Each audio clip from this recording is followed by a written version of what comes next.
রাজধানী লাহোরে বিস্ফোরক বোঝাই একটি ভারতীয় ড্রোন ভূপাতিত করা হয়েছে। লাহোরের ওয়ালটন বিমানবন্দরের কাছে ড্রোনটি ভূপাতিত করা হয়।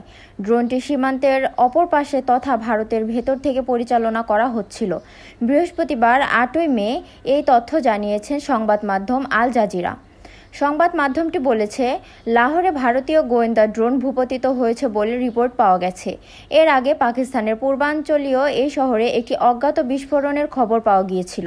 স্থানীয় পুলিশ কর্মকর্তাদের উদ্ধৃতি দিয়ে পাকিস্তানের সংবাদ মাধ্যমে শামা টিভি জানিয়েছে, লাহোর শহরে ওয়ালটন বিমানবন্দরের কাছে একটি ভারতীয় ড্রোন ভূপাতিত করা হয়েছে।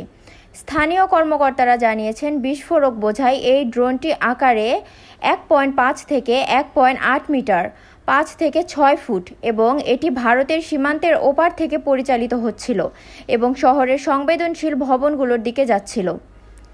এর আগে প্রত্যক্ষদর্শীদের বরাত দিয়ে সংবাদ সংস্থা রয়টার্সও জানিয়েছিল, পাকিস্তানের পাঞ্জাব প্রদেশের লাহোর শহরে বিস্ফোরণের শব্দ শোনা গেছে।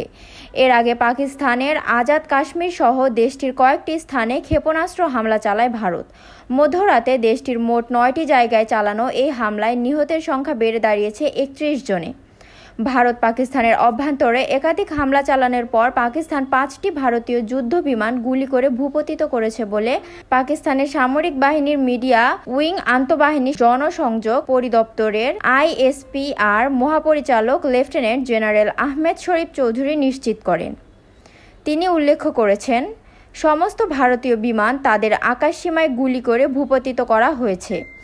এদিকে পাকিস্তানের বেশ কয়েকটি নিরাপত্তা সূত্র দেশটির সংবাদ মাধ্যম জিও নিউজকে জানিয়েছে, পাকিস্তানের হামলায় ভূপাতিত ভারতীয় বিমানগুলোর মধ্যে 3টি রাফাল ফাইটার জেট, একটি MiG-29 এবং একটি Su-30 যুদ্ধবিমান রয়েছে।